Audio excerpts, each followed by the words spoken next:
The topic of this problem is operational amplifier circuits. And the problem is to find Vout in the circuit shown below.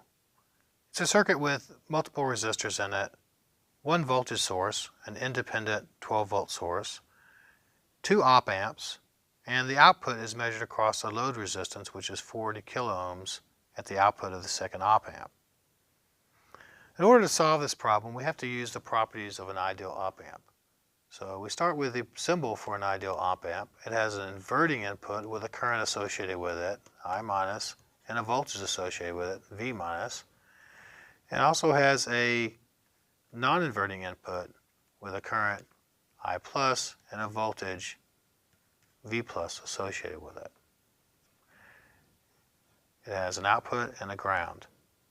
We know that the properties of the ideal op amp are that the currents at both of the inputs are 0. We also know that the voltages at the inverting and the non-inverting input are equal. Those are two of the properties of an ideal op amp that we use to solve linear circuits.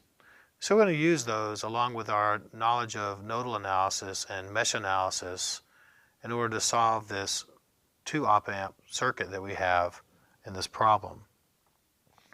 So let's start with finding voltages at the input. So if we can find the voltage at this non-inverting input of the first op amp, then we know the voltage at the inverting input of the op amp, and that'll allow us to work further back into our circuit, ultimately getting back to our voltage drop across our 40 kilo ohm resistor.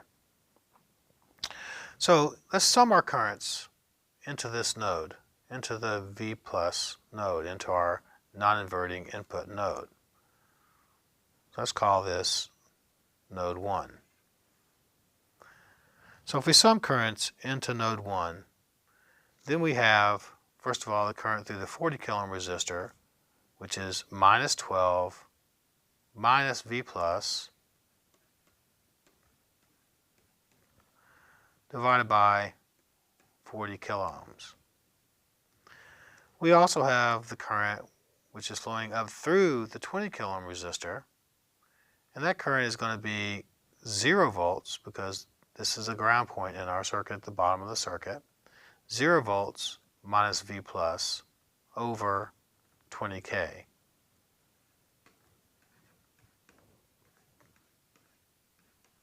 And we have the current which is flowing out of the non-inverting input. We know that through ideal op amp that current is equal to 0. And so the sum of those using Kirchhoff's current law at node 1 is equal to 0. And so it's an equation which just has the one variable, that is the voltage at the inverting or the non-inverting input of our first op amp. And if we solve for that voltage, V plus, we get minus 4 volts. So it's minus 4 volts at node 1. That also tells us that it's minus 4 volts at the inverting input as well.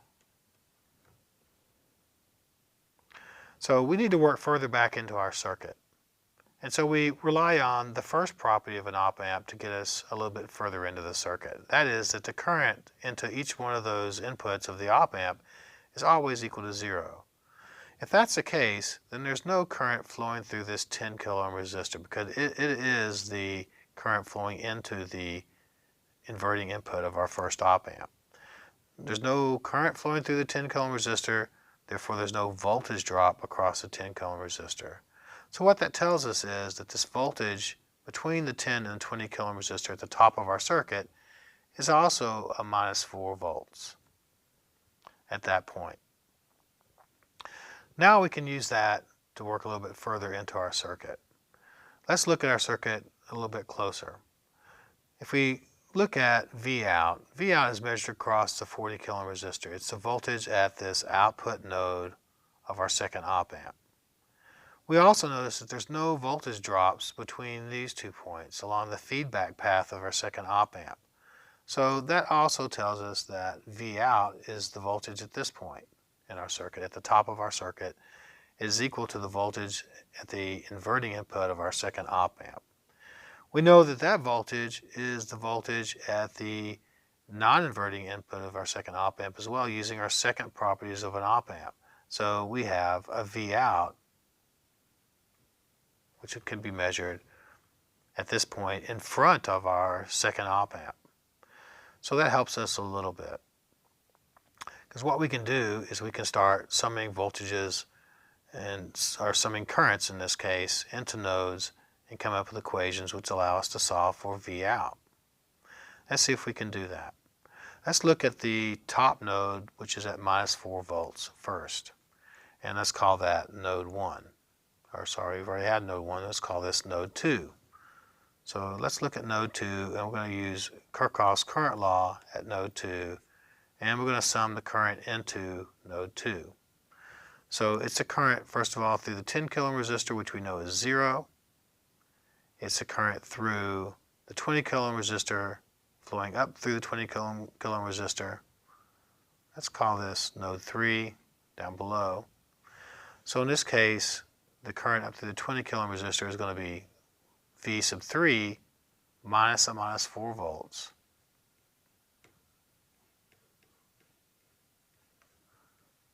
divided by 20 kilo ohms. That's the current up through our 20 kilo ohm resistor. We also have the current flowing through the 20 kilo ohm resistor at the top of the circuit. It's going to be V out minus a -4 divided by 20 kilo ohms for the current flowing into node 2. So V out minus a -4 volts divided by 20 kilo ohms. This is V sub 0 minus a -4 volts divided by 20K. And that's all the currents that are flowing into node 2. Because we know that the current flowing through the 10 kilo ohm resistor is 0, I'm going to add it in there just for completeness, and that's equal to 0. So that's an equation which has two unknowns in it. It has V sub 3 as an unknown. It also has V out as an unknown. Let's look at this node where we have V out measured. Let's call this node 4. So let's sum the currents into node 4. So all these are summing currents into the nodes. So if we sum the current into node 4, we first of all have the current up through the 10 kilo ohm or the 40 kilo ohm resistor. It's going to be 0 volts minus V out over 40K.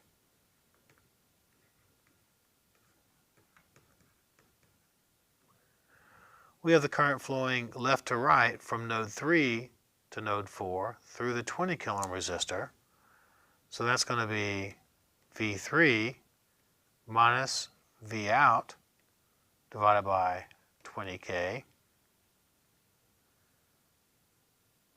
And we have the current which is flowing out of the non-inverting input of the second op amp, and we know that current is equal to 0 through the properties of an ideal op amp. Those are all the currents flowing into node 4, and the sum is equal to 0. So now we have a second equation which is independent of our other equation, that if we used this equation, these two equations simultaneously to solve for V sub 3 and V out, we can do that. And so V out can be determined by finding these voltage levels. So if we use these two equations to solve for V out simultaneously, then we end up with a V out which is equal to 2/3 V sub f